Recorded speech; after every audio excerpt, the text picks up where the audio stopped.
Muy bien, terminando con el último tema de su temario de fisiopatología en el módulo de renal y vía urinaria, el síndrome nefrótico. Nefrótico. Aquí vamos a pensar que esta O es bien importante, nefrótico, y ahorita vamos a recordar por qué. Dibújenla como una super O. Es un grupo de enfermedades glomerulares a consecuencia de daño podocitario, ¿ok? El dato cardinal es que hay proteinuria mayor a 3.5 gramos al día. Recuerden que este dato es en una orina de 24 horas, una recolección de orina de 24 horas. Ahora, vamos a repasar esta fisiopatología de una manera breve para que quede claro. En estas enfermedades, en el nefrótico, hay un daño histológico ya. En el nefrítico veíamos que era un daño causado por inflamación en el glomérulo y eso causaba sangrado, pero era un proceso inflamatorio lo que causaba el sangrado. En este caso, imagínense que la membrana de filtración glomerular ya tiene daños, pero daños físicos. Una analogía muy común que se hace cuando explicamos el síndrome nefrótico es que imaginemos que la membrana de filtración glomerular es como un filtro de café, pero este filtro de café ahora empieza a tener hoyitos. ¿Qué se va a perder? Pues en el ejemplo, pues café, pero hablando ya de la membrana de filtración glomerular, las proteínas normalmente no se filtran en esta membrana de filtración, válgame la redundancia, pero si tienen daño histológico, van a poder empezar a filtrarse y se van a empezar a perder. Entonces va a haber una proteinuria masiva, se le llama en este caso, de más de 3.5 gramos al día. Entonces yo les decía al principio de la plática que se imaginaran el nefrótico, que se imaginaran la letra O como una O gigante, porque para mí mi mnemotecnia es que es un hoyote, es nefrótico, una O de un hoyote en esa membrana de filtración glomerular donde se están saliendo todas las proteínas. Y es el dato cardinal porque a partir de esta proteinuria se desglosa todo la fisiopatología y todo el cuadro clínico. Vamos a identificar el por qué. Una de las proteínas que se pierde en esta proteinuria es la albúmina. De hecho, la albúmina es la proteína más importante que le confiere la presión oncótica al espacio vascular. Entonces, si pierdo la albúmina, ¿qué va a pasar con la presión oncótica en el espacio vascular? Así es, se va a disminuir. Al disminuir la presión oncótica, ¿qué presión va a aumentar? Así es, la hidrostática. Y al aumentar la hidrostática, el líquido dentro del espacio vascular se va a salir, se va a extravasar a terceros espacios. El tercer espacio más común es el intersticio celular de los miembros inferiores, el más común. Sin embargo, como aquí la proteinuria es masiva, o sea, se pierde casi toda la albúmina de la sangre, se pierde toda la presión oncótica, aumenta la hidrostática, va a haber un edema masivo que puede llegar a ser anasarca, o sea, un edema de muchas partes, no solo de miembros inferiores, o no solo vaya de los tobillos, o sea, puede llegar hasta la cadera, puede estar hasta en los miembros superiores. Es bien común identificar a pacientes con edema en los miembros superiores, o sea, en las manos, en los brazos. Incluso puede llegar a haber edema en otros espacios, o sea, por ejemplo, el peritoneo, que es también otro tercer espacio. Este, Nomás por poner un ejemplo, pero eso ya sería un caso severo. Um, Otra de las proteínas que se pierden en esta proteinuria son las gamaglobulinas. Las gamaglobulinas, recuerden que son las inmunoglobulinas, que son sinónimos, o sea, los anticuerpos, que de nuevo son sinónimos. ¿Qué va a pasar si pierdo mis anticuerpos? Mi arsenal inmunológico para combatir enfermedades. Así es, va a aumentar mi riesgo de infección. Así es. Y por último tenemos una proteína que se llama antitrombina 3 que también se pierde en esta proteinuria. ¿Qué es la antitrombina 3? Antitrombina. Es una proteína anticoagulante que destruye de hecho a la trombina y a los factores de coagulación. Entonces, si no tenemos esta proteína que destruye a la trombina y a los factores de coagulación, va a haber un aumento de trombina y factores de coagulación, o sea, un estado hipercoagulable. La antitrombina 3 normalmente es la que regula, vaya, es una proteína anticoagulante y disminuye que estemos, vaya, hipercoagulando en situaciones que no deberíamos estar coagulando. Pero si perdemos esta proteína que regula a la coagulación, van a aumentar todos los factores de coagulación porque no tiene nadie que la frene, va a aumentar la trombina porque no tiene nadie que la frene y vamos a tener un estado hipercoagulable. Y los estados hipercoagulables son de ponerles atención, ¿eh? O sea, un estado hipercoagulable puede generar trombosis, puede generar embolismos y estos pueden arrojarse en el cerebro o pueden arrojarse en el pulmón y ocasionar una tromboembolia pulmonar o pues un accidente vascular cerebral y puede amenazar la vida del paciente. Entonces, nomás para que tengan eso en mente.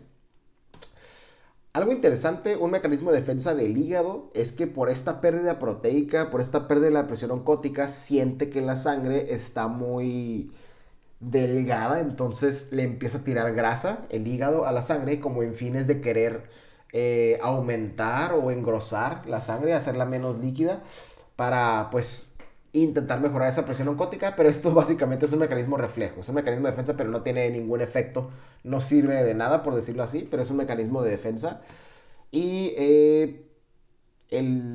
la grasa que le tira a la sangre es el colesterol.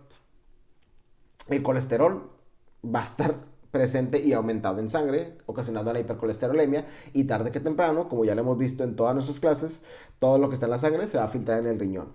Si se filtra una sangre grasa, ¿qué creen que vaya a pasar en esos túbulos? Así es, las células de la grasa van a empezar a impactarse en esa forma tubular o cilíndrica y se va a orinar y va a ser visible en el ego como cilindros granulares de células grasas. Cuarto cilindro granular patognomónico de una enfermedad. Repasamos. Cilindros granulares de células blancas. ¿Qué enfermedad era patognomónico? Pielonefritis, así es. Cilindros granulares de células café, de células epiteliales. Así es. Necrosis tubular aguda. Cilindros granulares de células rojas. Lo acabamos de ver, así es el síndrome nefrítico. Y por último, cilindros granulares de células grasas, el síndrome nefrótico. De hecho, la orina se ve espumosa, se ve como cerveza esta orina. Entonces, ¿se acuerdan que en el nefrítico decíamos que era como un sapito que orinaba sangre para recordarnos del edema palpebral y la hematuria que es característico de todos los nefríticos? En este caso, nuestra mnemotecnia del nefrótico es el Michelin que orina como cheve o como cerveza. Entonces, imagínense al Michelin, al de las llantas Michelin, que está pues como pues todo edematizado como si fuera una zarca y además está orinando como cerveza con espuma por el alto contenido de grasa que este hígado está queriendo intentar recuperar o engrosar esa sangre, pero pues básicamente son un mecanismo reflejo. Aquí tenemos imágenes de anasarca. Podemos identificar en la imagen superior los miembros superiores edematizados y de igual manera el miembro inferior, los pies edematizados con Godet 4, o sea, ahí se presionó y esa fobia se va a quedar ahí probablemente. El interno que hizo ese Godet se fue a comer, regresó y a los 20 minutos ese Godet seguía así. O sea, es un edema de cuatro cruces, en este caso hablando de Godet. Pero imagínense que los pacientes están con este grado de edema en todo su cuerpo. Y eso se le llama anasarca. Y en la imagen derecha tenemos una orina espumosa. Así se ve la orina espumosa o la orina como cerveza. ¿Y qué significa esto? La lipiduria, ¿qué significa?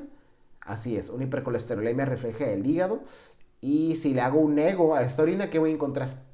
Así es, cilindros granulares de células grasas, que básicamente es el colesterol que le está aventando el hígado a esta sangre.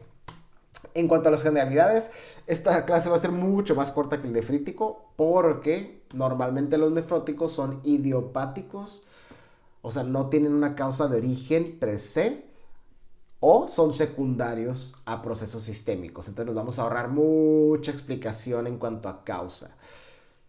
El listado de enfermedades es la siguiente, son menos aparte, entonces por eso podemos avanzar más rápido. Enfermedad de cambios mínimos, glomerulosclerosis focal y segmentaria, nefropatía membranosa, glomerulonefritis membranoproliferativa, hay tipo 1 y tipo 2, y por último nefropatía diabética. También está la amiloidosis sistémica, que es otro síndrome nefrótico, pero por fines del temario, esta no la vamos a ver. Empezando por la enfermedad de cambios mínimos, en los síndromes nefróticos, el título de las enfermedades básicamente nos dice qué está pasando, ¿ok? Causa, ya sabemos, idiopático, pero puede ser secundario o en este caso desencadenado por infecciones. Es un daño a los procesos podocitarios mediado por citocinas y pues en las infecciones hay muchas citocinas producidas por esas células inflamatorias para combatir la enfermedad o para combatir los patógenos, pero los podocitos son súper sensibles a las citocinas, entonces se van a dañar los podocitos por las citocinas. Es la causa más común de síndrome nefrótico en pediátricos. De hecho, este es el clásico Michelin que orina como cheve, ¿ok? Así como el sapito que orinaba sangre era el paciente con nefrítico y glomerulonefritis postestreptocócica, la enfermedad de cambios mínimos, es clásico, ¿ok? El Michelin que orina como cheve. Asociaciones súper importantes para fines de examen. Linfoma de Hodgkin en este caso. Ahora, habíamos mencionado al final de la clase del síndrome nefrítico que lo importante para fines de fisiopatología y de academia es identificar qué está ocurriendo a nivel histológico. Y aquí es exactamente lo mismo. En la microscopía de luz convencional pudiéramos apreciar un glomérulo normal. Se llama enfermedad de cambios mínimos. En la microscopía convencional, donde nomás alcanzamos a ver el glomérulo, no vemos ningún cambio. Inmunofluorescencia, no hemos hablado para nada de depósitos de anticuerpos, de depósitos de inmunocomplejos, entonces va a salir negativa. En la microscopía electrónica, sin embargo, recuerden que dice enfermedad de cambios mínimos. Si en la convencional no alcanzaba a ver nada, en la electrónica alcanzaré a ver algo. Si estoy haciendo un aumento hasta alcanzar a ver la membrana de filtración literal, los podocitos, la membrana basal, el endotelio vascular, y además que sé que por definición los nefróticos es daño podocitario, ¿alcanzaré a ver algo en la microscopía electrónica? Claro que sí, y lo clásico es el borramiento de los procesos podocitarios. Y de hecho identifiquen esta combinación de glomérulo normal en la convencional, pero borramiento en la electrónica de los procesos podocitarios. Esta imagen ya la habíamos visto, cortesía de hepatoma, es un glomérulo normal, veo la membrana de filtración así delgadita, haciendo sus curvas, su espacio de Bowman respetado, su cápsula de Bowman también, no veo hipercelularidad, ese es un glomérulo normal. Sin embargo, a este mismo glomérulo pudiera estudiarlos en el caso de que un paciente tuviera clínica de síndrome nefrótico, que tuviera proteinuria masiva, riesgo de infecciones, estado hipercoagulable, orina espumosa, o sea, lipiduria por la hipercolesterolemia. Y probablemente si es un pediátrico y está en resolviendo un proceso infeccioso, o si es un pediátrico que tiene linfoma de Hodgkin, pudiera esperar que esté haciendo una enfermedad de cambios mínimos, o sea, un síndrome nefrótico, ¿cuál? Una enfermedad de cambios mínimos. Aquí arriba tenemos una microscopía electrónica en la cual este es un resultado normal. Los podocitos se dan cuenta cómo están haciendo estas elongaciones como en forma de pies, por eso se llaman podocitos, podo es pie. Y en la imagen de abajo no veo ningún podocito, están completamente aplanados o borrados. Aplanados o borrados es lo mismo, ¿ok? Aplanamiento podocitario y borramiento podocitario es lo mismo, son sinónimos. Entonces, si tengo esta combinación, un glomérulo normal en microscopía convencional, pero borramiento o aplanamiento de podocitos en la microscopía electrónica, ¿cuál es el diagnóstico? Así es, enfermedad de cambios mínimos. Al igual que la postestreptocócica, responden súper bien los pediátricos, ¿ok? Responden súper bien a esteroides. Pero es el único que responde bien a esteroides. Recuerden que se dan esteroides en este caso para disminuir las citocinas. Y la complicación, análogo, así igual, así como el nefrítico, la postestreptocócica puede progresar rápidamente progresiva en adultos. En este caso, si no responde a esteroides, puede progresar a glomerulosclerosis focal segmentaria. Segunda enfermedad, también idiopática, sencillo. Usualmente es una consecuencia de la enfermedad de cambios mínimos no tratada o con respuesta pobre a esteroides. Esta es una causa común en hispanos y afroamericanos. Asociaciones, lo más importante de glomerulosclerosis focal segmentaria son las asociaciones, que es VIH, infección por VIH, uso de heroína, que a veces es el mismo paciente el que tiene VIH y uso de heroína positivo, y anemia de células falciformes. Les repetía que los síndromes nefróticos se nombran según lo que está pasando en la histología. ¿Qué vamos a esperar encontrar en la microscopía de luz convencional? Así es, esclerosis focal segmentaria. ¿Qué significa focal segmentaria? Que es algunos glomérulos y solo parte de esos glomérulos. Por ejemplo, si nomás tuviéramos 5 glomérulos, estarían afectados 4, y esos 4 que están afectados no están afectados al 100%.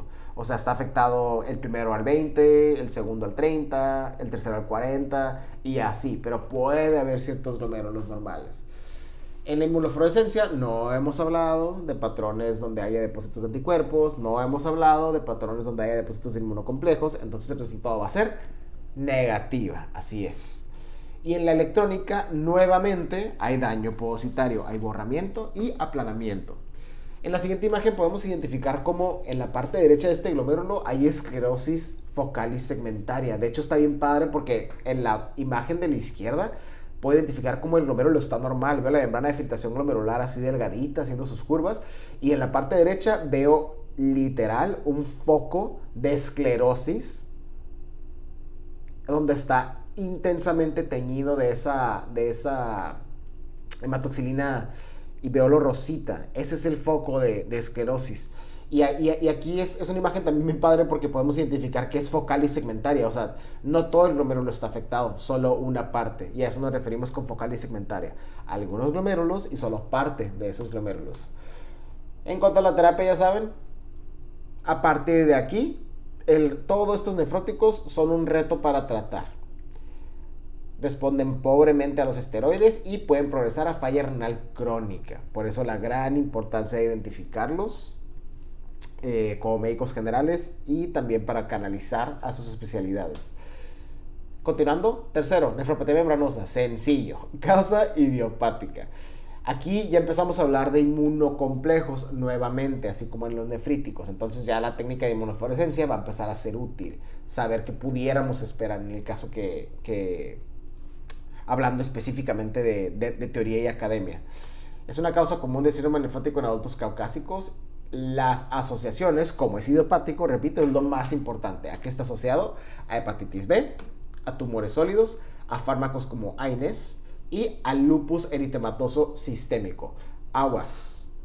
De una vez. ¿Cuál es la nefropatía más común asociada al lupus eritematoso sistémico? Así es, la glomerulonefritis proliferativa difusa, que es un síndrome nefrítico. Pero los pacientes con lupus también pueden hacer un síndrome nefrótico. ¿Y cuál sería? Esta, la nefropatía membranosa. Sin embargo, no es la más común. ¿Okay? La más común es el nefrítico, pero aguas. Si te ponen datos de nefrótico y lupus, ¿qué diagnóstico es? Una nefropatía membranosa. Así es. En cuanto a la histología, voy a ver engrosamiento de la membrana basal. De hecho, la mnemotecnia es, si tiene la palabra membrana, está afectando la membrana.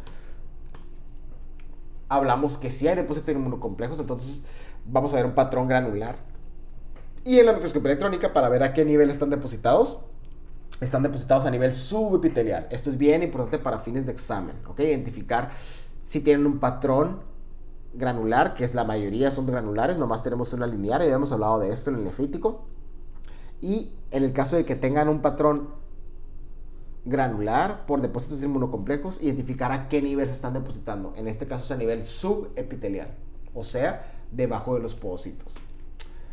Aquí tenemos nuevamente la imagen del glomérulo normal, donde vemos la membrana de filtración delgada, haciendo sus curvas, un espacio Bowman respetado con buen tamaño y su cápsula. Vamos a identificar cómo se engrosa la membrana basal en la siguiente imagen, ¿ok? Está engrosada, aquí delgadita y aquí engrosada. Y de hecho hasta pudiera diferenciarlo de un nefrítico, porque si bien hay ciertas células, no veo una hipercelularidad significativa y veo un espacio de Bowman respetado y un tamaño glomerular también respetado. Aquí lo que está afectando, lo que está resaltando es que la membrana basal está engrosada. Ahora, ¿cómo se ve un patrón de inmunofluorescencia cuando pienso, cuando ya sé que hay depósitos de inmunocomplejos? Granular, así se ve, así como esta imagen donde se ve muy bonita esta inmunofluorescencia, cortesía de hepatoma, granular, así como ese efecto de edición de las aplicaciones de edición de foto. Y por último, en la microscopía electrónica voy a apreciar estos depósitos de inmunocomplejos subepiteliales. En la primera parte tenemos el epitelio pogocitario. Si se dan cuenta, los pogocitos están completamente aplanados también. Tenemos una P para identificar cuál sería la capa de epitelio pogocitario. Y luego, debajo de esa capa, tenemos señalado por flechitas depósitos de inmunocomplejos. En este caso, estos depósitos son subepiteliales y se les llama en forma de púas, porque estos depósitos subepiteliales generan que los podocitos medio los rodeen como con un mecanismo de defensa, o sea, los rodean de cierto material que producen en fines de querer defenderse, pero es únicamente un mecanismo de defensa y genera esta morfología en púas. Respuesta por esteroides, como todos los nefróticos, menos la enfermedad de cambios mínimos, y complicaciones, igualito, progresión a falla renal crónica. Glomerulonefritis membranoproliferativa, cuarta, si tiene la palabra membrana, afecta a la membrana basal. Ya sabemos, causa idiopática. Entonces, ¿qué me va a interesar? Las asociaciones y la histología. Eso es todo lo que me interesa. Tipo 1 está caracterizada por depósitos subendoteliales y está asociada a hepatitis B y C. Tipo 2 está caracterizada por depósitos intramembranosos dentro de la membrana basal. En cuanto a la histología, repito, si tenemos la palabra membrana en la enfermedad, está afectando la membrana basal, va a estar caracterizado por engrosamiento en la membrana basal y una apariencia de pista de tranvía. Ahorita lo vamos a ver en la imagen. En cuanto a la inmunofluorescencia, ya establecimos en la diapositiva pasada que hay depósitos de inmunocomplejos, entonces tuviéramos un patrón granular. Aquí tenemos una imagen en la cual podemos identificar esta apariencia de tranvía. Esa membrana basal, además de que está engrosada, se está separando. Se está engrosando tanto que se empieza a separar. Entonces, literal, si se dan cuenta, este glomérulo parece como si estuviera trazándose una y otra vez, como si yo quisiera trazar esta imagen con un lápiz. Esa es la apariencia de tranvía, como si hubiera dos membranas basales. Igual que todos los nefróticos, respuesta por esteroides y puede progresar a falla renal crónica. Por último, la nefropatía diabética. El enfoque de la nefropatía diabética es un poquito distinto. Si se dan cuenta, los pacientes con diabetes mellitus a los 10 años pueden empezar con síntomas renales y básicamente es porque están haciendo un síndrome nefrótico, pero que es crónico, que tarda tiempo en desarrollarse. Entonces, el enfoque aquí es identificar cómo se desarrolla un síndrome nefrótico en un paciente diabético. Y la fisiopatología literal es en pasos. La diabetes mellitus, el signo cardinal es de hiperglucemia. Y la hiperglucemia, o sea, el aumento de la glucosa en sangre de manera crónica, puede ser dañina para diferentes tejidos. En este caso, realiza una glucosilación no enzimática en la membrana basal vascular y la hace porosa. O sea, le empieza a hacer hoyitos a ese filtro de café y tarde que temprano va a terminar haciendo un síndrome nefrótico. Esto va a ocasionar una arteriolosclerosis hialina, un engrosamiento de la pared vascular con una consecuente disminución de calibre. Si tú engrosas la pared vascular de un vaso, vas a disminuir su calibre. La arteria aquí que se va a ver afectada es la arteria eferente. Cuando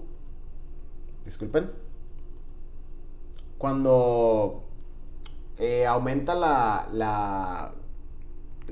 cuando se ve afectada la arteria eferente por esta disminución de calibre, hace que lo que está antes, que en este caso es el glomérulo, recuerden que la arteria eferente sale del glomérulo, si en ella disminuye su calibre, el glomérulo va a aumentar su presión.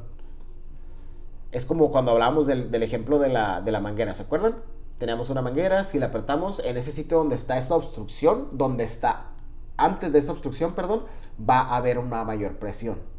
Así como en las caricaturas donde aprietan la manguera y antes de donde aprietan se hace grande, ahí es donde estaría aumentada la presión. Eso es básicamente el ejemplo que estamos dando. En este caso la arteria eferente está disminuyendo su calibre, está engrosándose su pared vascular y antes, o sea, el glomérulo va a aumentar su presión. Al aumentar la presión del glomérulo, esto va a ocasionar que se filtre más la sangre. Entonces, al filtrar más la sangre, o sea, al estar produciendo más filtrado urinario, esto va a ocasionar un daño por hiperfiltración. Tarde que temprano, recuerden que los túbulos no son infinitos, tarde que temprano se van a empezar a dañar, pero esto es crónico. Inicia primero con microalbuminuria y esclerosis del mesangio y luego ya se instala el síndrome nefrótico. Y es por esto que a todos los pacientes diabéticos, si se dan cuenta, les tenemos que revisar los pies para revisar que no estén edematizados y no estén debutando con un síndrome nefrótico. Y comúnmente se les hacen también estudios para identificar que no estén haciendo un síndrome nefrótico, como exámenes generales de orina, para ver pues si hay cilindros de células grasas. También, si se dan cuenta, los pacientes diabéticos tienen alto riesgo de infecciones o son pacientes que se consideran inmunocomprometidos. ¿Por qué? En este caso, porque si tienen daño renal pueden estar tirando sus gamma globulinas. Entonces, no vas para estar asociando las dos enfermedades. Entonces, lo importante aquí para fines de examen es identificar el orden en que ocurren estos eventos fisiopatológicos. Eso es lo importante. En cuanto a la histología, en la microscopía convencional es bien característico que en los pacientes diabéticos con nefropatía diabética, con este síndrome nefrótico, tengan esclerosis, la esclerosis mesangial que estábamos hablando anteriormente, y formación de nódulos de Kimmel-Steel-Wilson. Así se le llaman a esta acumulación de foco. Aquí tenemos uno en esta imagen arriba. No se distraigan con lo que se ve súper rosado, que se ve, perdón, rojo. En la parte superior vemos como una parte que parece un círculo perfecto que está súper teñido de rosa. Eso es un nódulo de Kimmel-Steel-Wilson. Y así se ve los glomérulos con nódulos de Kimmel-Steel-Wilson, bien característico de diabetes mellitus. Y con esto terminamos la sección de síndrome nefrótico y todo su temario de fisiopatología del módulo renal y vía urinaria. Que tengan bonito resto de día.